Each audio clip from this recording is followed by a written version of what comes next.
अतिशय सुबक पद्धतीने हा कार्यक्रम आयोजित केला होता। मला वाटतं नाशिकमध्ये आल्यानंतर पहिल्यांदा इतक्या छान कार्यक्रमामध्ये मी उपस्थित आहे। नियोजन अतिशय छान आहे, आनंद वाटतोय।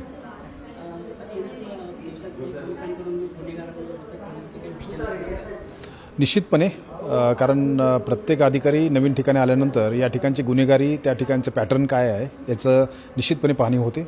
या जिल्ह्यामधला पॅटर्न जो आहे तो 3 ठिकाणी वेगवेगळ्या ठिकाणचा पॅटर्न आहे। याच्यामध्ये आम्ही डिजिटल स्वरूपाचे काही सोल्युशन्स हे ह्या गुन्हेगारीच्या ट्रॅकिंगसाठी ठेवतो आहोत।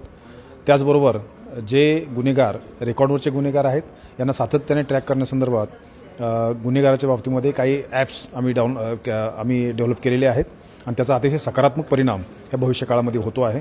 ज्या लोकांनी यापूर्वी गुन्हे केलेले आहेत त्यांना भविष्यात कुठल्याही स्वरूपाचे गुन्हे होऊ नयेत या स्वरूपाच्या प्रिव्हेंटिव्ह ॲक्शन्स त्याचं ट्रॅकिंग हे व्यवस्थितपणे केले जात आहे। दाखल झालेल्या गुन्ह्याच्या संदर्भात सुद्धा डिजिटल ट्रॅकिंग आम्ही सुरू केलेलं आहे।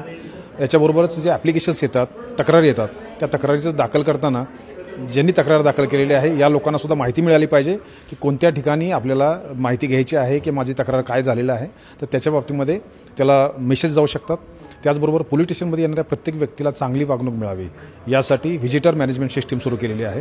त्याच्यामध्ये पोलीस स्टेशनमध्ये प्रत्येक आलेल्या व्यक्तीला त्याची माहिती आमच्या कंट्रोल रूमला येते आणि त्याच्या माध्यमातून त्या व्यक्तीला फोन जातो, त्याला कशी ट्रीटमेंट मिळाली, त्याचं काम झालं की नाही झालं या संदर्भातली परिपूर्ण माहिती ही त्याला दिली जाते आणि ज्या पोलीस स्टेशनमध्ये योग्य वागणूक मिळाली नसेल त्या संबंधित अधिकाऱ्यांना जबाबदार धरलं जातं आणि ज्या ठिकाणी चांगली वागणूक दिली जाते त्या ठिकाणी निश्चितपणे त्या अधिकाऱ्यांना बक्षीस दिलं जातं।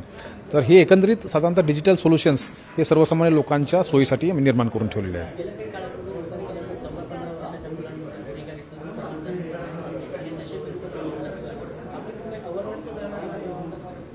संपूर्ण जिल्ह्यामध्ये आम्ही 15 ऑगस्टच्या दिवशी 4.5 लाख लोकांनी एकाच वेळेस नशामुक्तीची शपथ घेतली।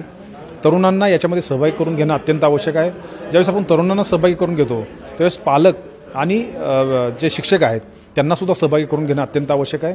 शाळा कॉलेजेसवर आम्ही आठवड्यातून एकदा आमचे स्थानिक अधिकारी जातात, त्या ठिकाणी अवेअरनेसचं कॅम्पेन करतात आणि त्या ठिकाणी कोणत्याही स्वरूपाची तक्रार असेल तर तक्रारीचं निराकरण केलं जातं।